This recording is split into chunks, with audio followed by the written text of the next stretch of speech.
Hello students मो YouTube channel को तुम समस्त को अभिनंदन। आज मु आधुनिक ओडिया कवितार जनक कविवर राधानाथ राय उपरे एक संक्षिप्त आलोचना विषय कहवाकू चाहूँगी। आशा करे तमे माने निश्चय मन दे शुणिबो आउ मध्य उपभोग करिबो। ओडिया साहित्य इतिहास रे कविवर राधानाथ राय नाम स्वर्णाक्षर रे लिखित। तांको आधुनिक ओडिया कवितार जनक बोली कहा जाए। ओडिया कवितार आधुनिकतार प्रवर्तक भावे तांकर अवदान अमोच्य।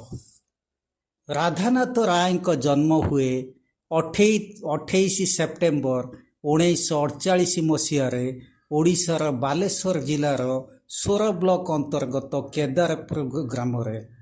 से पिलादिनु बेस बुद्धिमान, प्रज्ञाशील और कविता प्रेमी थिले।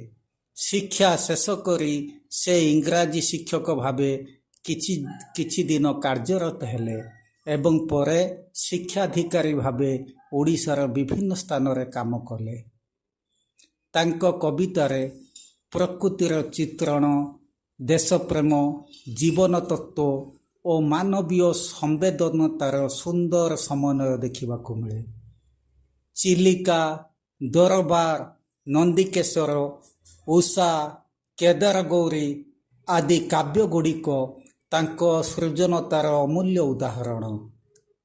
तांको रचित चिलिका काव्यटी प्रकृति सौंदर्यर सजीव चित्रण। दरबार कवितारे से ब्रिटिश शासन राज रे चापलुसी और अन्यायर कटु समालोचना करथिले। ता छड़ा तांको रचित नंदीकेश्वर, केदारगौरी, उषा भली कृति गुड़िकरे प्रेम और प्रकृतिर अपूर्व समन्वय बेस बारी होई पड़े। राधानाथଙ୍କ कवितार साहित्यिक रस और अभिव्यक्तिर सफल समन्वयर रंग बारी हुए। प्राचीन पद्य शैली को आधुनिक रंग देवारे से हेउचंती प्रथम ओडिया कवि। तांक रचित चिलिका और दरबार काव्य दुईटी ओडिया भाषार दुईटी अमूल्य रत्न। चिलिका काव्य चिलिका ह्रदर प्राकृतिक सौंदर्यर जो चित्रण मिले सेथिरु कवि प्रकृति प्रेम बेस बारी होई पड़े। सायंकाल रे चिलिका ह्रद पार्श्व देई ट्रेन यात्रा कला बेले चिलिकार प्राकृतिक दृश्य को देखी कवि भावविह्वल होई गाइछंती। रह रह क्षणे बाष्पीय सकट देखिबी चिलिका चारु चित्रपट।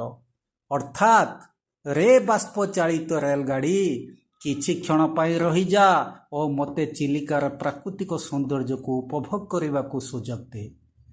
चिलिका ह्रदर सौंदर्य मोहित होई से तांको कवितार अभिव्यक्त मध्य करिसंती। दृष्ट पूर्व थाई दर्शन प्रतीचि सुंदर वस्तुर चिरंतन रीति सुंदर तृप्तिर अवसाद नाही जेते देखुथिले नुआ दिसु थाई। जहार सार कथा हेउची सुंदर वस्तु केवल चक्षु को मोहित करे नाही बरं यह आम आत्मा और मन को शांति देवा संगे संगे बारंबार देखा इच्छा हुए।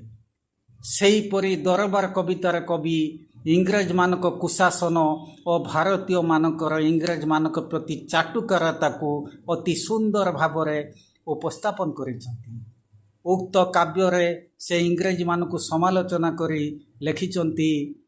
उपाधि जड़िते उपाधि जड़ित उपाधि आजी करिबे जड़ित पदटिए देवे कर्ण रसायन पद अनुरूप बसन Bhushan.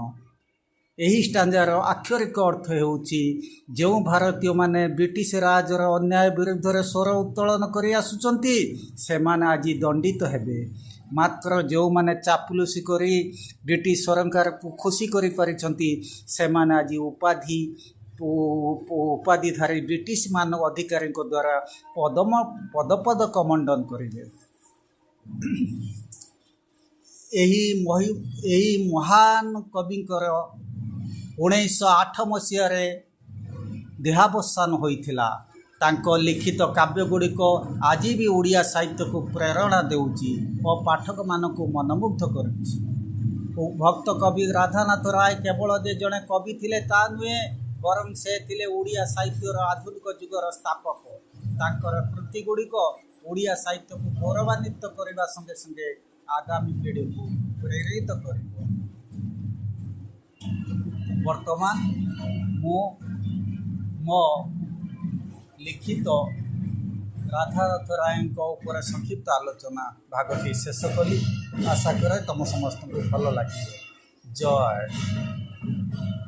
Thank you very much. ପିଲାମାନେ, ମୋ ୟୁଟ୍ୟୁବ୍ ଚ୍ୟାନେଲକୁ ତୁମ ସମସ୍ତଙ୍କୁ ଅଭିନନ୍ଦନ। ଆଜି ମୁଁ ଓଡ଼ିଆ ଆଧୁନିକ କବିତାର ଜନକ କବିବର ରାଧାନାଥ ରାୟଙ୍କ ଉପରେ ଏକ ସଂକ୍ଷିପ୍ତ ଆଲୋଚନା କରିବାକୁ ଯାଉଛି। ଆଶା କରେ ତମେମାନେ ମନ ଦେଇ ଶୁଣିବ।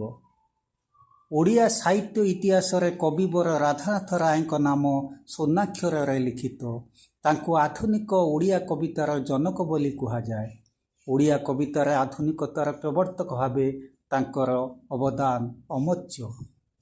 ରାଧାନାଥ ରାୟଙ୍କ ଜନ୍ମ ହୁଏ 28 ସେପ୍ଟେମ୍ବର 1948 ମସିହାରେ ଓଡ଼ିଶାର ବାଲେଶ୍ୱର ଜିଲ୍ଲାସ୍ଥ ସୋର ବ୍ଲକ ଅନ୍ତର୍ଗତ କେଦାରପୁର ଗାଁରେ। ସେ ପିଲାଦିନୁ ବେଶ ବୁଦ୍ଧିମାନ, ପ୍ରଜ୍ଞାଶୀଳ ଓ କବିତା ପ୍ରେମୀ ଥିଲେ।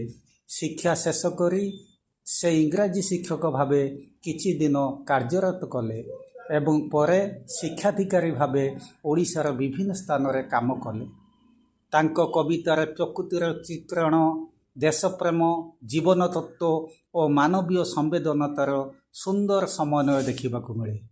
ଚିଲିକା, ଦରବାର, ନନ୍ଦିକେଶ୍ୱର, ଉଷା, କେଦାରଗୌରୀ ଆଦି କାବ୍ୟଗୁଡ଼ିକ ତାଙ୍କ ସୃଜନତାର ଅମୂଲ୍ୟ ଉଦାହରଣ। ତାଙ୍କ ରଚିତ ଚିଲିକା କାବ୍ୟଟି ପ୍ରକୃତି ସୌନ୍ଦର୍ଯ୍ୟର ସଜୀବ ଚିତ୍ରଣ।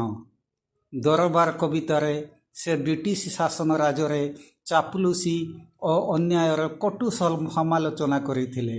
ତା ଛଡ଼ା ତାଙ୍କ ରଚିତ ନନ୍ଦିକେଶ୍ୱର, କେଦାରଗୌରୀ, ଉଷା ଭଳି କୃତିଗୁଡ଼ିକରେ ପ୍ରେମ ଓ ପ୍ରକୃତିର ଅପୂର୍ବ ସମନ୍ୱୟ ବେଶ ବାରି ହୋଇପଡ଼େ।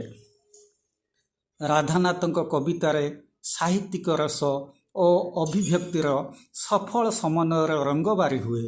ପ୍ରାଚୀନ ପଦ୍ୟ ଶୈଳୀକୁ ଆଧୁନିକ ରଙ୍ଗ ଦେବାରେ ସେ ହେଉଛନ୍ତି ପ୍ରଥମ ଓଡ଼ିଆ କବି। ତାଙ୍କ ରଚିତ ଚିଲିକା ଓ ଦରବାର କାବ୍ୟ ଦୁଇଟି ଓଡ଼ିଆ ଭାଷାର ଦୁଇଟି ଅମୂଲ୍ୟ ରତ୍ନ। ଚିଲିକା କାବ୍ୟରେ ଚିଲିକା ହ୍ରଦର ପ୍ରାକୃତିକ ସୌନ୍ଦର୍ଯ୍ୟର ଯେଉଁ ଚିତ୍ରଣ ମିଳେ, ସେଥିରୁ କବିଙ୍କ ପ୍ରକୃତି ପ୍ରେମ ବେଶ ବାରି ହୋଇପଡ଼େ। ସାୟଂକାଳରେ ଚିଲିକା ହ୍ରଦ ପାର୍ଶ୍ୱ ଦେଇ ଟ୍ରେନ୍ ଯାତ୍ରା କଲାବେଳେ ଚିଲିକାର ପ୍ରାକୃତିକ ଦୃଶ୍ୟକୁ ଦେଖି କବି ଭାବବିହ୍ୱଳ ହୋଇ ଉଠିଛନ୍ତି ଏବଂ ସେ ପ୍ରାଣର ଆବେଗର ଗଭୀର ଆନନ୍ଦରେ ଗାଇ ଉଠିଛନ୍ତି। ରହ ରହ କ୍ଷଣେ ବାଷ୍ପୀୟ ସକଟ, ଦେଖିବି ଚିଲିକା ଚାରୁ ଚିତ୍ରପଟ। ଅର୍ଥାତ୍, ରେ ବାଷ୍ପ ଚାଳିତ ରେଳଗାଡ଼ି, କିଛି କ୍ଷଣ ପାଇଁ ରହିଯା ଓ ମୋତେ ଚିଲିକାର ପ୍ରାକୃତିକ ସୌନ୍ଦର୍ଯ୍ୟକୁ ଉପଭୋଗ କରିବାକୁ ସୁଯୋଗ ଦେ।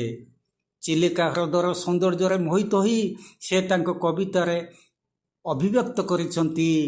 ଦୃଷ୍ଟ ପୂର୍ବ ଥାଇ ଦର୍ଶନ ପ୍ରତୀଚି, ସୁନ୍ଦର ବସ୍ତୁର ଚିରନ୍ତନ ରୀତି, ସୁନ୍ଦର ତୃପ୍ତିର ଅବସାଦ ନାହିଁ, ଯେତେ ଦେଖୁଥିଲେ ନୂଆ ଦିଶୁଥାଇ।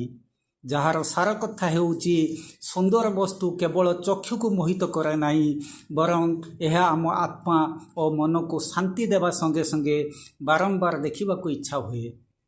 ସେହିପରି ଦରବାର କବିତାରେ କବି ଇଂରେଜମାନଙ୍କ କୁଶାସନ ଓ ଭାରତୀୟମାନଙ୍କର ଇଂରେଜମାନଙ୍କ ପ୍ରତି ଚାଟୁକାରତାକୁ ଅତି ସୁନ୍ଦର ଭାବରେ ତାଙ୍କ କବିତାରେ ଉପସ୍ଥାପନ କରିଛନ୍ତି।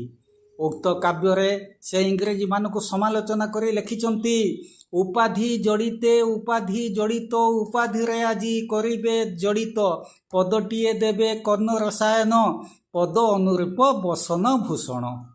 ଅର୍ଥାତ୍ यही स्टांजार आक्षरिक अर्थ होउची जो भारतीय माने ब्रिटिश राजर अन्याय विरुद्ध स्वर उत्तोलन कर आसिचंती से माने आज दंडित हेबे। मात्र जो माने चापलुसी करी ब्रिटिश सरकार को खुशी करि पारिछंती से माने आज उपाधिधारी ब्रिटिश अधिकारी द्वारा पदक मंडन करिवे। दुख परितापर विषय हेउची एही महान कविंकर 1908 मसीहारे देहावसान होइथिला। तांको लिखित काव्य गुड़िक आज भी ओडिया साहित्य को प्रेरणा देउची और पाठक मानक मनमुग्ध करुची। कविवर राधानाथ राय केवल जे जड़े कवि थिले ता नुहे बरं से थिले ओडिया साहित्यर आधुनिक जुगर स्थापक। तांकर कृति गुड़िक ओडिया साहित्य को गौरवान्वित करने संगे संगे आगामी पीढ़ी को निश्चय प्रेरित करिवो एथिरे विमत नाही। पिला माने मु आजी कविवर राधानाथ राय को विषय रे एक उपस्थापना देली। आशा करे तमे समस्ते निश्चय एथिरे उपकृत हबो आउ मन भरी उपभोग करिवो मध्य। रहिली, धन्यवाद।